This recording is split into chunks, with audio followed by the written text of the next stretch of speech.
오늘 홈부시에서 드리는 마지막 열린 찬양 예배입니다. 오늘 보면 마가복음 5장의 사건은 마태복음과 누가복음 그리고 오늘 마가복음에 이르기까지 세 권의 복음서 모두에 기록되어 있는 굉장히 중요한 사건입니다. 또한 예수님의 행적을 기록한 사건 중에서 우리에게 굉장히 잘 알려진 이야기이기도 합니다. 그럼에도 불구하고 오늘 내용을 이렇게 읽다 보면은 참 의아한 것이 있습니다. 굉장히 중요한 사건이었고 놀랄만한 기적이 있었던 장소이지만 막상 예수님께서 이곳 거라사라는 지방에서 굉장히 짧은 시간밖에 머물지 못하셨다는 것이죠. 사실 오늘 본문 앞에 등장하는 마가복음 4장에는 어떤 사건이 있었냐면은 예수님과 제자들이 험한 폭풍우가 있는 그 바다를 지나서 어렵게 이곳 거라사에 도착한 것이었습니다. 물론 이 폭풍이 부는 이 바닷가에서 예수님은 두려워하실 필요가 없죠. 예수님은 그 배에서 편안하게 잠을 주무시고 계셨지만 막상 제자들은 온갖 두려움과 걱정들이 그들의 마음을 가득 채우고 있었습니다. 제자들이 자신들이 죽게 되었다고 근심하고 걱정하며 예수님을 깨웠을 때에 예수님이 어떻게 반응하십니까? 바다야 잠잠하라, 고요하라 그렇게 말씀하셨을 때 폭풍우가 순식간에 잠잠게 되었죠. 즉 이곳 거라사로 오기까지의 과정은 굉장히 큰 놀라운 기적을 경험했던 순간이지만 그러나 반면 제자들에게 있어서 이 모든 과정은 굉장히 힘들고 어려웠던 순간이기도 합니다. 이미 도착했을 때 그들은 기진맥진하였고 아마 다시금 바다로 돌아간다라고 생각하면 아마 고개를 절레절레 저었을 것입니다. 우리가 잘 아는 것처럼 제자들 가운데서는 바다에서 잔뼈가 굵은 그런 어부 출신들도 있었지만 아마 그들조차 당분간은 바다는 쳐다보기 싫은 그런 곳이었을 것입니다. 예를 들면 아무리 좋아하는 음식이라 할지라도 한번 체하고 나면 그 음식을 먹지 못하는 것처럼 아무리 바다가 익숙한 사람이라도 지금 다시금 바다에 간다는 것은 생각할 수 없는 그런 상황이라는 거예요. 그런데 오늘 본문 내용 바로 뒤에 말씀을 한번 같이 보시겠습니다. 마가복음 5장 21절 말씀입니다. 오늘 본문 뒤에 있는 바로 사건의 내용을 기록하고 있습니다. 함께 읽겠습니다. 예수께서 배를 타시고 다시 맞은편으로 건너가시니 큰 무리가 그에게로 모이거늘 이에 바닷가에 계시더니 아멘. 방금 말씀드렸던 것처럼 정말 간신히 정말 너무나 기진맥진한 상태로 바다를 건너서 이곳에 도착하였는데 잠깐의 사건, 잠깐의 해프닝이 지나고 난 다음에 다시금 배를 타고 왔던 곳으로 돌아왔다는 거예요. 굉장히 당황스러운 일 아닙니까? 예수님에게는 아무런 문제가 아닐지 모르겠지만 지금 제자들에게 있어서는 내가 당분간은 바다는 쳐다보지도 않겠어 그러고 있었는데 불과 몇 시간 후에 또다시 배를 타고 왔던 곳으로 돌아왔다는 거예요. 사실 이 사건은 제자들과 예수님의 어떤 계획에 의해서 움직인 것이 아니라 어쩔 수 없이 돌아온 것이죠. 거라사 지방에 있는 사람들이 예수님을 받아들이지 않기 때문에 예수님을 배척하기 때문에 이곳에 더 이상 계시지 말기를 원하기 때문에 어쩔 수 없이 돌아왔지만 아무튼 너무나 당황스러운 그런 상황이었을 것입니다. 이곳 거라사에서 우리는 어떤 사건을 경험합니까? 우리가 말씀을 읽었지만 또 우리가 잘 알고 있는 이야기지만 예수님께서 군대 귀신 들렸던 자를 자유하게 하셨죠. 그 기적을 베푸심으로 그 귀신을 쫓아내시고 놀라운 승리를 이루셨음에도 불구하고 지금 다시금 바다를 건너 왔던 곳으로 돌아오는 이 모습은 과연 이것을 우리가 성공으로 볼 수 있는가 아니면 실패로 볼 수 있는가 생각해 볼 때에 쉽게 성공이라 말하기가 힘든 그런 상황이었다는 것이죠. 즉 세상적인 기준에서 보게 된다면 거라사라는 그 지역까지 가가지고 괜히 헛입만 쓰고 온 것 같습니다. 물론 한 영혼이 천하보다 귀하다는 말씀처럼 한 사람의 인생이 자유함을 얻게 되는 그 놀라운 기적이 있었지만 세상의 원리를 가지고 본다면 경제성을 가지고 본다면 효율성을 가지고 본다면 이 사건은 실패와 마찬가지였을 것입니다. 예수님께서 그 거라사 사람들도 그토록 어려워하던 그들도 이 귀신 들린 사람을 고쳐보려고 통제해보려고 열심히 노력했음에도 불구하고 그 실패했던 그 문제를 해결하셨지만 그럼에도 불구하고 그들의 환영을 받지 못하는 이 상황 속에서 우리는 답답함을 느낄 수밖에 없다는 거예요. 하지만 우리가 언제나 성경을 바라볼 때는 이 성경의 이야기를 우리가 해석할 때에는 인간적인 기준이 아니라 세상의 기준에서 성공과 실패의 문제가 아니라 하나님 나라에서 이것이 어떤 의미를 가지고 있는가, 그것을 우리가 보기 위해서 어떤 말씀을 살펴보는 것이죠. 오늘 본문으로 돌아가서 예수님께서 건너편, 이 바다 건너편, 이 거라사인의 이 지방에 도착하셨을 때 어떤 사람을 만나게 됩니까? 우리 마가복음 5장 3절에서 5절까지 말씀을 우리 다시 한번 교독하여 읽도록 하겠습니다. 마가복음 5장 3절에서 5절까지 말씀입니다. 그 사람은 무덤 사이에 거처하는데 이제는 아무도 그를 쇠사슬로도 맬 수 없게 되었으니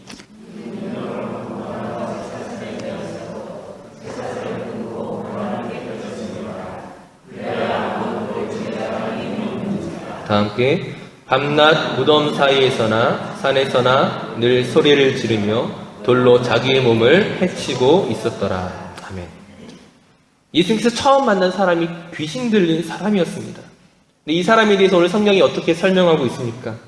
힘이 너무나도 세기 때문에 그 어떤 쇠사슬로도 그 어떤 고랑으로도 그를 제어할 수 없다는 것이었죠. 그가 밤낮 소리를 지르고 돌로 자기의 몸을 해하고 있는데 그 사람을 보면서 얼마나 많은 사람들이 두려워 떨었겠습니까?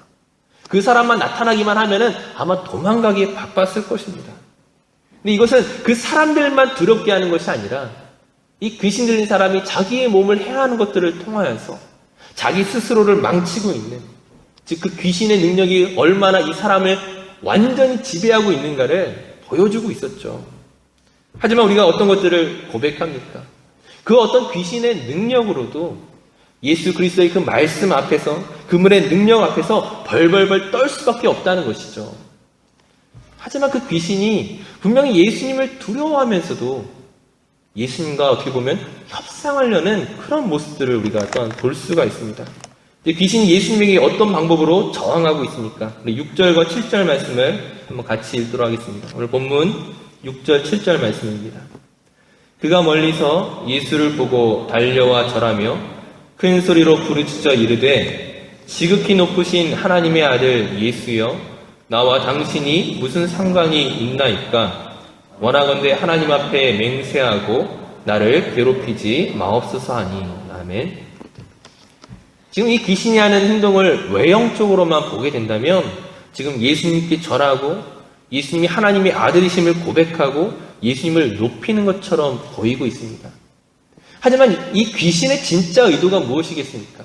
정말 예수님을 높이고 정말 예수님을 드러내고자 하는 그런 마음으로 지금 고백하는 것입니까?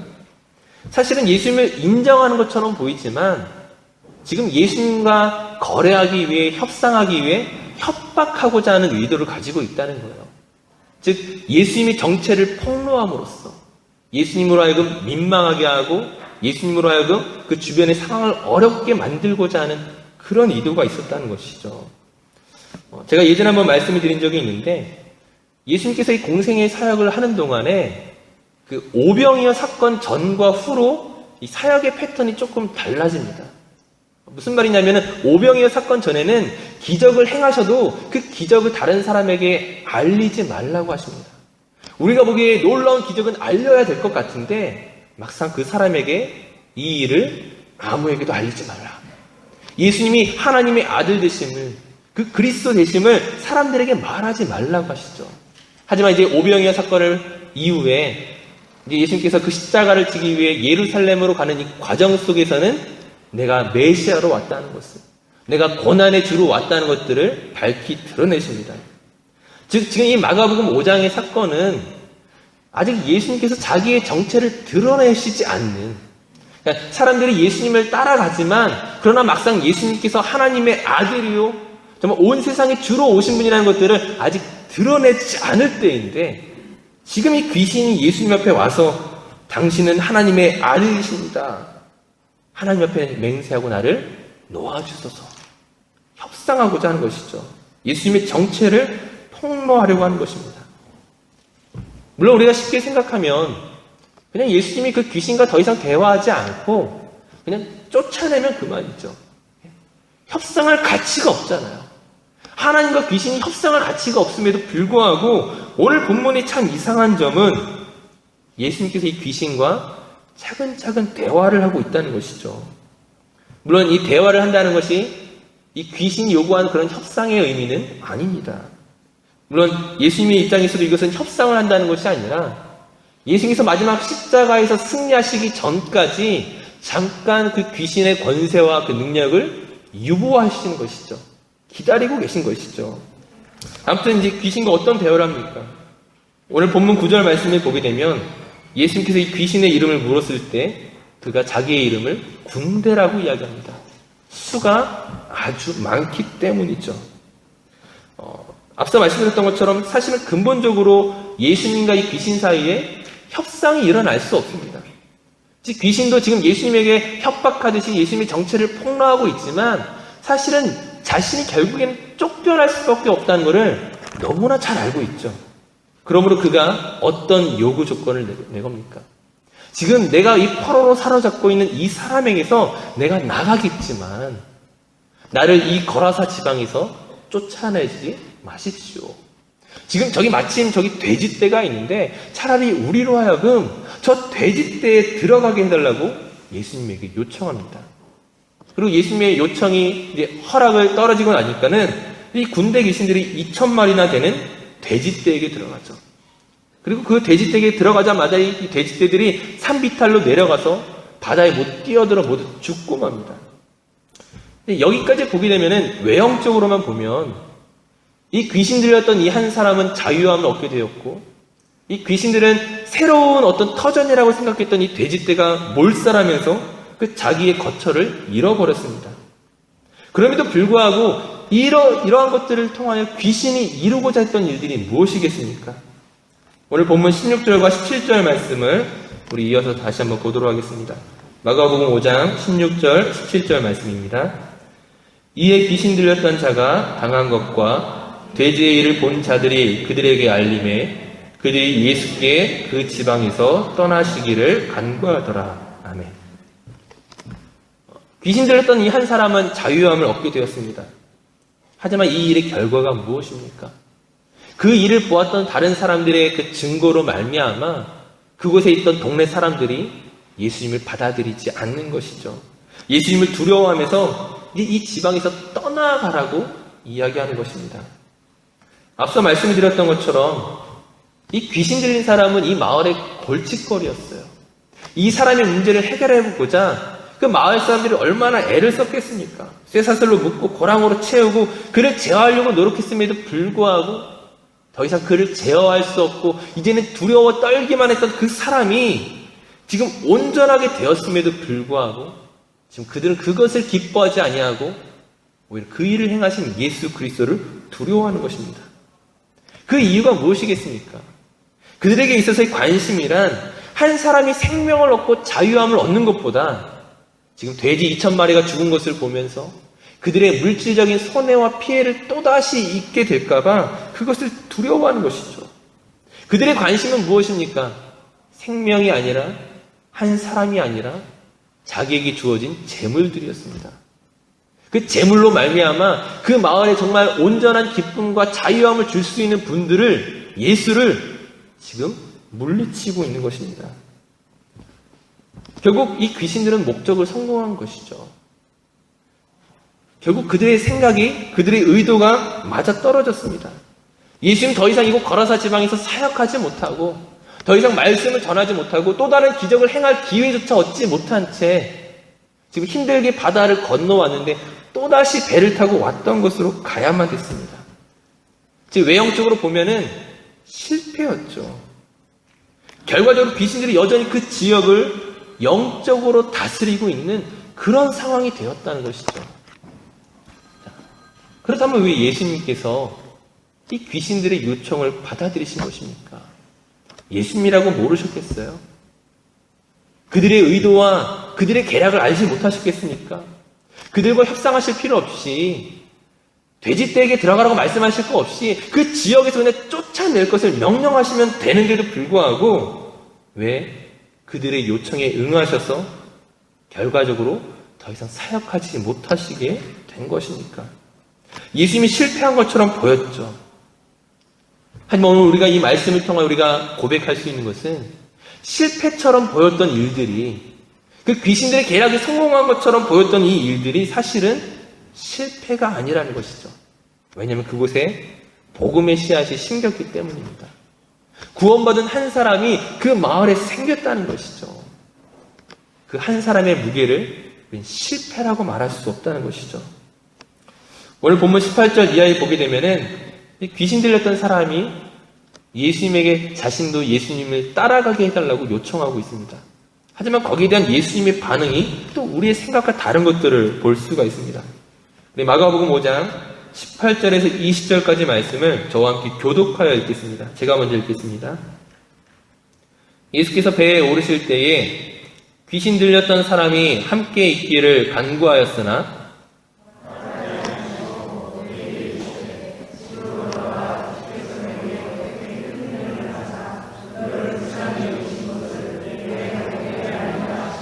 다 함께 그가 가서 예수께서 자기에게 어떻게 큰일을 행하셨는지를 데가볼리에 전파하니 모든 사람이 놀랍게 여기더라. 아멘.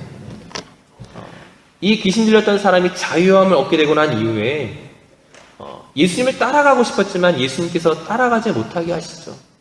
결국엔 자기의 집으로 돌아가서 가족들을 만나고 그리고 자기가 살고 있던 마을에, 특별히 데가볼리라는 지역에 자기의 일들을 전하기 시작합니다. 이 사실이 왜 중요하겠습니까? 우리가 보기에는 그냥 잠깐 지나가는 내용처럼 보였지만은 사실 마가복음의 이후에 이 데가볼리라는 지역이 다시 한번 등장하게 됩니다. 마가복음 7장 31절 이하에 보게 되면은 예수님께서 다시금 이 데가볼리 지역을 지나가시면서 귀 먹고 말 더듬는 사람을 고치시고 또한 떡 7개와 물고기 2마리로 4,000명을 먹이시는 기적을 행하십니다. 물론 예수님께서 항상 이 복음 사역을 하실 때에, 기적을 행하실 때에 많은 사람들이 예수님을 따라왔지만, 예수님을 쫓는 그 무리들이 있었지만 사실 이 데가볼리 지역은 막상 사람들이 모이기가 힘든 지역이에요. 왜냐하면 이 데가볼리라는 지역은 유대인의 땅이 아니라 이방인의 땅이기 때문입니다. 물론 그곳에 유대인들도 살고 있었지만 그 마을에, 그 지역에 대부분 살고 있는 사람들은 헬라인이었다는 거예요. 이방 사람이었다는 거예요. 이 데가볼리는 이제 데카폴리스라는 도시의 이름인데, 이제 이 팔레스타인 지역에 있는 10개의 도시를 하나로 묶어서 데가볼리라고 합니다. 이 지역에 주로 헬라인들이 살고 있었던 것들을 우리가 알 수 있는 이유가 오늘 본문에 등장하는 돼지떼죠. 유대인들에게 있어서 이 돼지란 부정한 짐승입니다. 돼지를 먹지도 않고 돼지를 키우지도 않습니다. 즉 2,000마리나 되는 돼지가 이 귀신 들렸던 자 이 거라사 지역에, 이 지방에 사육되고 있었다는 것은 이 마을이 유대인의 마을이 아니라 이방인의 마을이라는 거예요. 이 데가볼리 지역 전체가 사실은 유대인들보다 이방인들이 훨씬 많이 살고 있는 지역인데, 지금 이제 마가복음 7장 이후에 예수님의 행적을 보게 되면은 이방인의 땅을 중심으로 이 사역을 행하는 것들을 볼 수가 있습니다. 먼저 이 두로라는 이방인의 지역에서 이 복음을 전할 때에 수로보니게 여인의 그 이방 여인의 딸을 고쳐주는 사건이 등장하시죠. 그 외에도 아무튼 수많은 기적을 행하시고 돌아올 때쯤에 4,000명이나 되는 사람들이, 여자와 아이를 제외한 4,000명이나 되는 사람들이 예수님의 말씀을 듣기 위해 모여 있다는 것이죠. 앞서 말씀드렸던 것처럼 유대인들이 모여 있는 것이 아니에요. 물론 그 가운데는 유대인도 있고 헬라인도 있고 수많은 사람들이 모여 있겠지만은 사실은 예수님에 대해서 별 관심이 없는 지역인데, 예수님에 대해서 잘 들어보지 못했던 지역인데도 불구하고 지금 이곳에 예수님을 만나기 위해 이토록 많은 사람들이 모인 것은 무엇입니까? 우리가 성경에서 그 이유를 찾을 수 있는 한 가지가 있다면 바로 이 거라사 마을에 이 군대 귀신으로부터 자유함을 얻게 된 한 사람이 자기의 일을 수많은 사람들에게 전하기 시작할 때에, 이 데가볼리라는 지역에 전하기 시작할 때에 그 사람들이 놀라며 그 이야기를 들었다는 것이죠. 고대 사회는 오늘날처럼 소식이 빠르게 전달되지 못합니다. 오늘날 우리가 인터넷 사회이기 때문에 정말 지구 반대편에 있는 이야기도 순식간에 들을 수 있지만, 사실 이 고대 사회에서는 옆마을에서 어떤 사건이 있었던 것도 듣기까지는 입에서 입으로 전해져야 하기 때문에 시간이 걸리거든요. 예수님이 그 사역을 하시는 동안에 이 두로라는 지방을 거쳐서 다시금 대가볼리에 왔을 때 어떻게 그토록 수많은 사람들이 예수님의 이야기를 알고 있고 예수님을 만나기 위해 모였습니까? 바로 이 한 사람이 그 일에 굉장히 중요한 역할들을 했다는 것이죠. 즉 귀신들은 지금 당장 이 거라사 지역에 예수님이 들어오지 못하도록 자기들의 계략이 성공했다고 생각했을 것입니다. 자기들이 새롭게 들어간 이 돼지떼에서 순식간에 전멸당하는, 순식간에 죽어버리면서 자기의 거처를 잃어버렸지만 그러나 예수님을 쫓아냈다라는 아마 그런 만족감이 그들에게 있었을 거예요. 외형적으로 보면 실패처럼 보였죠. 하지만 예수님이 시간이 지나서 다시금 돌아왔을 때 그곳은 이미 복음의 밭으로 준비가 되어 있었다는 것이죠. 그 일을 위하여 한 사람이 사용되었습니다. 오늘 말씀을 정리한다면 오늘 우리가 사는 세상은 심지어 오늘 우리 교회 안에도 어떤 생각들이 많이 있습니까? 사람들 생각 안에는 물질주의와 성공주의와 효율성과 경제성을 가지고 이야기할 때가 많이 있습니다. 물론 그것을 전혀 무시할 수 없죠. 교회가 어떤 일들을 할 때에 우리가 재정을 생각해야 되고 효율성을 분명히 생각해야 되지만 그러나 그 사역은 그것만으로는 생각할 수 없는 하나님의 원리와 방식이 있다는 것이에요. 사실 하나님의 방식으로 생각한다면 선교하고 전도하는 일은 사실은 굉장히 효율성이 떨어지는 일들입니다. 수많은 물질을 투자하고 수많은 사람들이 전도하러 나가고 시간을 투자했음에도 불구하고 막상 눈에 보이는 열매는 고작 한 사람일 수도 있어요. 그 한 사람조차 발견하기 어려울 때도 있습니다. 하지만 우리가 얻게 되었던 그 한 사람이 오늘 이 거라사 지방에서 예수님이 다시금 돌아올 때를 준비했던 그 한 사람이 될 수도 있다는 거예요. 그 한 사람이 스데반을 죽이고 더 많은 그리스도를 잡아서 옥에 가두고자 했던 사도 바울일 수도 있다는 거예요. 때로는 그 한 사람이 구두방에서 일하고 있었던 그 점원 D.L. 무디일 수도 있습니다. 그 한 사람이 오늘 어떤 사람이 될지 우리는 감히 말할 수가 없다는 거예요. 다만 한 가지 원하는 것이 있다면 그 예수 그리스도로부터 은혜를 경험하고 그 예수 그리스도를 다시금 만나기 전까지 하나님의 나라의 그 때를 준비했던 그 놀라운 한 사람이 바로 저와 여러분이 되었으면 좋겠습니다. 그리고 오늘 우리를 통하여 또다시 그 이야기를 듣는 그 한 사람이 그 복음의 능력으로 하나님의 때를 준비하는 그런 사람이 되었으면 좋겠습니다. 교회 안에 많은 사역들이 있지만 늘 이 전도와 선교라는 것은 효율성 문제에서 사람들이 보람을 느끼지 못하고 천대할 때가 참 많이 있습니다. 결과가 돌아오지 않아요. 당장 눈에 보이지 않습니다. 이것이 나와 맞지 않다라고 생각하기 쉽지만 하지만 이것은 우리에게 맡겨진 하나님의 명령이며 축복의 출발일 것입니다. 때로는 우리가 이러한 모든 사역들을 감당할 때에 헌 힘만 쓴 것처럼 보일 때가 있을지라도 때로는 실패처럼 보이는 그때가 있을지라도 예수님께서 하셨던 것처럼 오늘 우리에게 주어진 일들을 묵묵히 감당해 나가야 할 줄을 믿습니다. 이제 9월달이면 원주민 선교도 있고요. 그리고 이제 미리쿰 예배당으로 갑니다. 어떤 사역들을 준비하시겠습니까? 내가 원하는 사역을 하시지 마시고 오늘 나를 통해 주님이 어떤 명령을 하시며 어떠한 사역을 하기 원하시는지 그 사역 이상의 한 영혼을 바라보고 한 영혼을 세워나갈 수 있는 그런 믿음의 사람들이 되었으면 좋겠습니다. 그리고 그러기 위해서 출발은 오늘 그 한 사람이 내가 돼야 된다는 거예요. 주일이면 예배드리고 돌아가는 한 사람이 아니라 말씀에서 도전받고 찬양 속에서 힘을 얻고 기도가 우리 심령을 토로했던 그 한 사람이 나머지 6일의 삶 가운데 그 놀라운 은혜를 전하고 그 전함으로 말미암아 사람들이 놀라고 예수 그리스도를 만나고 준비하게 되는 그 놀라운 사역에 오늘 저와 여러분들이 쓰임받았으면 좋겠습니다. 우리 모두 그러한 믿음의 사람들 될 줄로 믿습니다. 함께 우리 찬양하고 기도했으면 좋겠습니다. 우리 은혜로다 우리 함께 찬양하신 다음에 함께 기도하실 텐데 과연 나는 오늘 은혜의 사람인가? 오늘 나를 통하여 그 복음의 놀라운 소식들이 과연 전해지고 있는가? 우리 다시 한번 생각하고 우리 믿음으로 나아갔으면 좋겠습니다.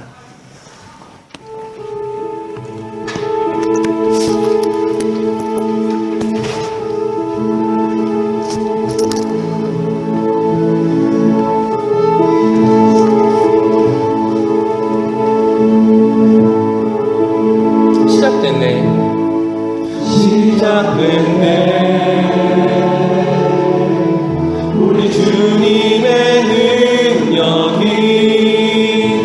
나의 삶을 다스리고 새롭게 하네. 자유 안에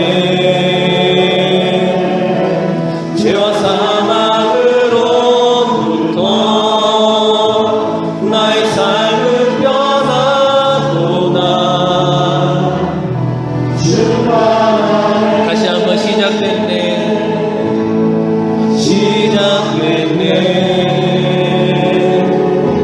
우리 주님의 능력이 나의 삶을 다스리고 새롭게 하네. 자유 안에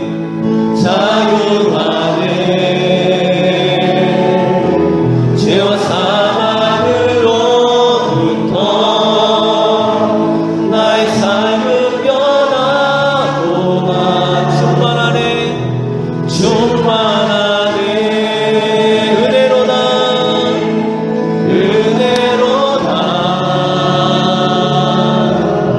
주의 은혜 한량없는 주의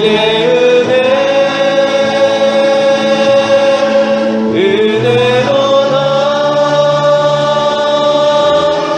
주의 은혜 변함없는 신실하신 주의 은혜로다.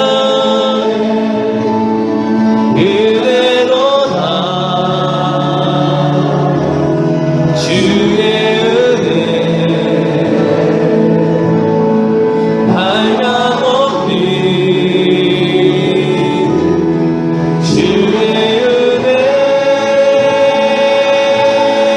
은혜로다. 주의 은혜 변함없는 신실하신 우리 다시 한번 은혜로다. 주의 은혜 은혜로다.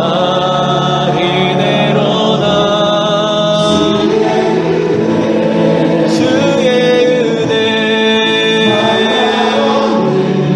한량없는 주의 은혜 은혜로다.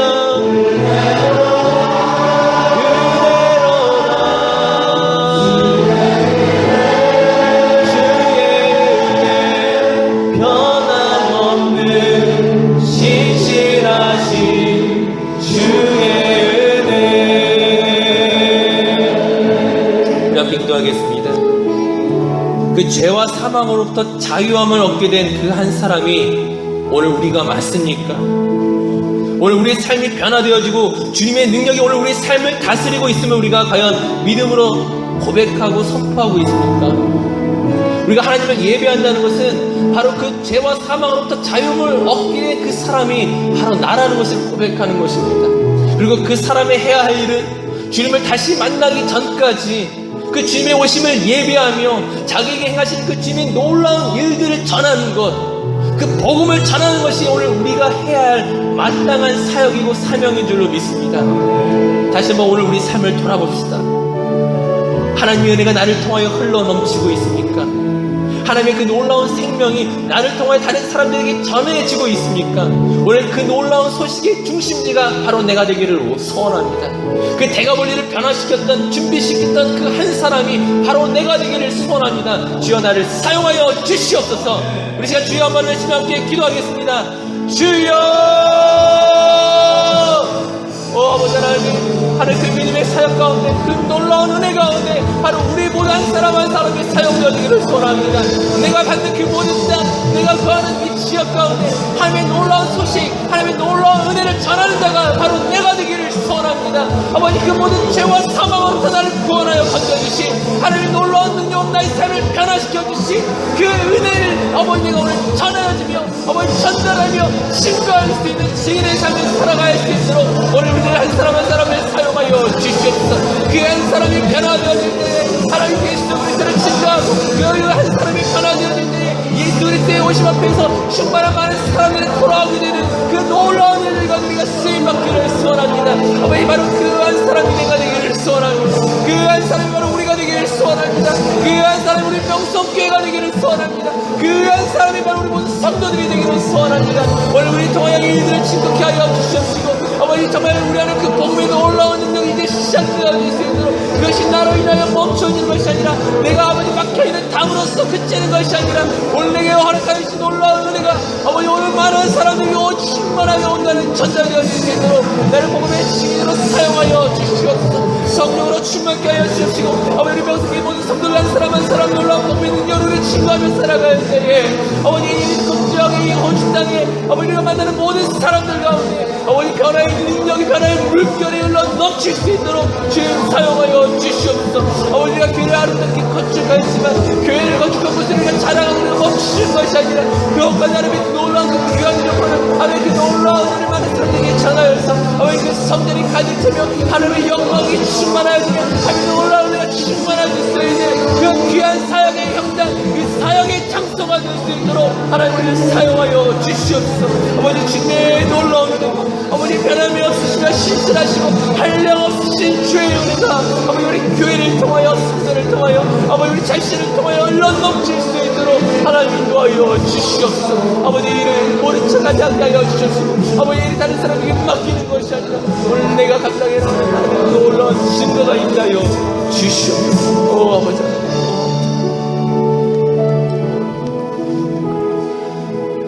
참 좋으신 아버지 하나님, 우리가 하나님 아버지를 몰랐을 때에는 오늘 우리의 삶이 절망이며 슬픔이며 죄악으로 가득 찼던 우리의 인생이었는데 그 수많은 정욕과 그 유혹에 이끌려 귀신이 지배하는 그러한 삶을 살아가고 있던 우리를 찾아오셔서 세상에 다른 것이 아니라 나 한 사람을 찾아오셔서 나를 자유하게 하시고 정결하게 하시고 깨끗게 하시고 은혜의 삶의 능력으로 바꾸오셨던 그 하나님, 그 예수 그리스도를 우리가 경험하였음에도 불구하고 오늘 우리가 어떻게 살아가고 있는지 다시 한번 자신을 돌아봅니다.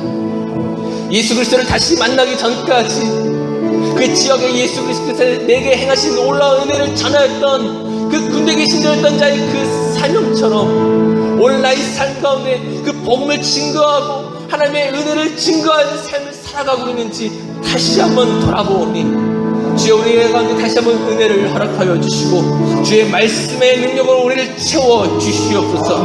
내게 행하신 그 놀라운 일들을 아버지를 모르는 아직 예수 그리스도를 모르는 사람들에게 담대하게 전할 수 있도록 우리 가운데 믿음을 허락하여 주시옵소서. 한량이 없으신 변함이 없으신 신실하신 그 주님의 은혜를 전할 때에 그 모든 사람들 가운데 예수 그리스도의 보혈의 능력을 경험할 수 있도록 우리를 사용하여 주시옵소서. 오늘 이 일과 우리를 부르신 줄 믿습니다. 주일 하루만 예배하는 것으로 끝나는 것이 아니라 나머지 6일을 증인의 삶으로 복음 전도자의 삶으로 살아갈 수 있도록 성령 충만케 하여 주시옵소서. 이 모든 것 감사드리며 예수님의 이름으로 기도드립니다. 우리 주기도문으로 열린 찬양 예배